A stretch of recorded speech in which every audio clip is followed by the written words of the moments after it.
Selamat siang Solih, apa kabar? Selamat siang Solihah, apa kabar?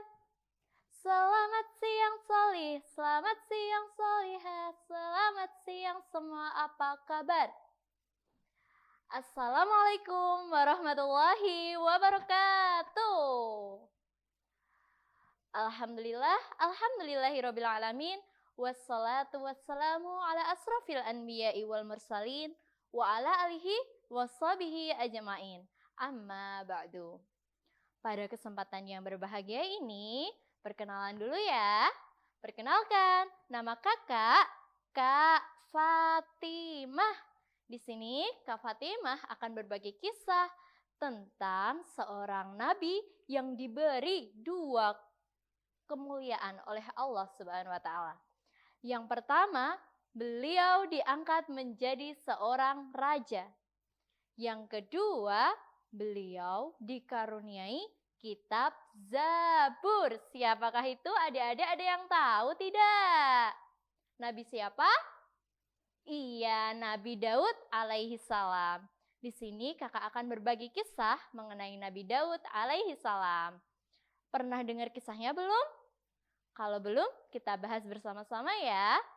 Suara ular. Pada suatu masa, hiduplah sekelompok kaum yang suka bermaksiat kepada Allah. Kaum tersebut suka membunuh para nabi, suka kufur terhadap perintah Allah, pokoknya uripe sak karepe dhewe. Kaum tersebut bernama kaum Bani Israel. Siapa adik-adik?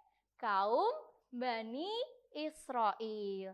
Nah, suatu ketika Allah pun membuat kekacauan di kalangan kaum Bani Israel dengan menghadirkan seorang raja yang sangat bengis, besar, berotot seperti raksasa. Raja tersebut bernama Raja Jalut. Siapa adik-adik? Raja Jalut. Iya, Raja Jalut menyeret penduduk kaum Bani Israel. Penduduknya banyak yang dibunuh, banyak yang dibantai habis-habisan.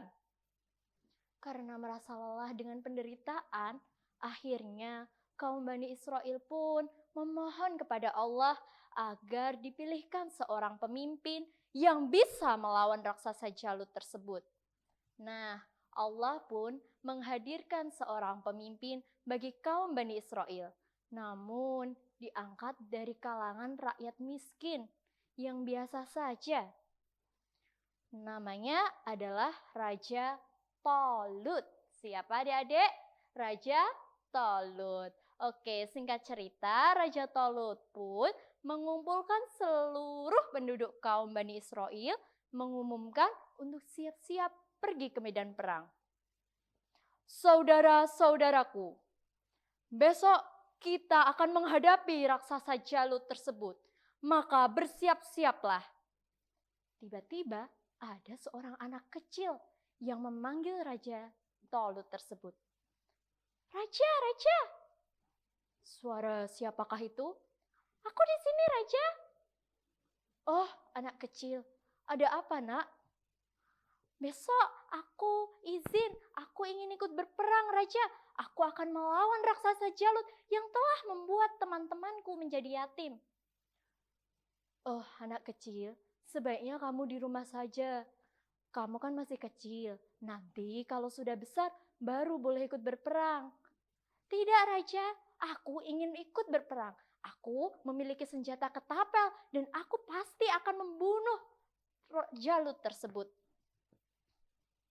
Nah, akhirnya Tolut pun berkata, baiklah kalau begitu, kamu boleh ikut berperang. Tapi ingat, kamu berada di barisan belakang saja. Jangan berada di barisan terdepan. Begitulah percakapan antara Tolut dan anak kecil tersebut. Keesokannya, setelah kaum Bani Israel berkumpul untuk bersiap-siap ke medan perang melawan raksasa Jalut, nah, Tolut pun memberikan arahan. Saudara-saudaraku, dalam perjalanan nanti Allah akan menguji kita dengan sebuah sungai. Barang siapa yang meminum airnya, berarti bukan pasukanku. Dan barang siapa yang meminum airnya, kecuali hanya seciduk saja, berarti dia adalah pasukanku. Mengerti? Mengerti, mengerti, mengerti, mengerti. Nah, setelah itu kaum Bani Israel pun berjalan menuju medan pasir yang sangat luas. Di tengah perjalanan, mereka mulai kelelahan, kepanasan, letih, kecapean, dan sehingga mereka melihat sungai yang begitu menyejukkan.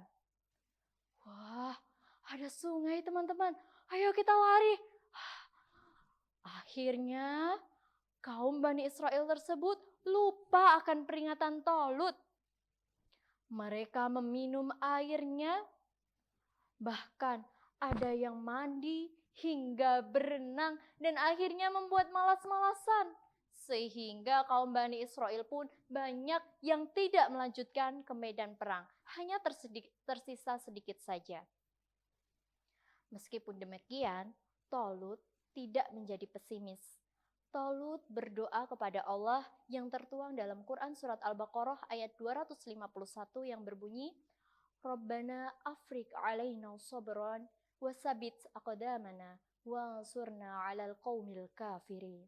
Ya Allah, ya Tuhan kami, limpahkanlah kesabaran bagi kami, teguhkanlah pendirian kami, dan tolonglah kami terhadap orang-orang kafir.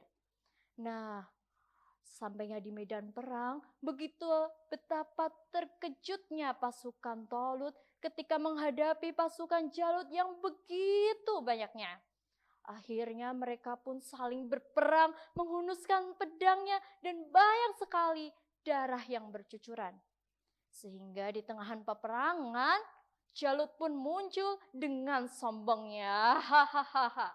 Siapa yang berani melawanku? Wahai kaum Bani Israel.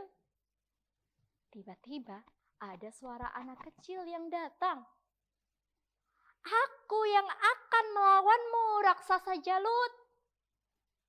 Suara siapakah itu? Aku di sini, aku akan melawanmu. Hah? Dasar anak kecil.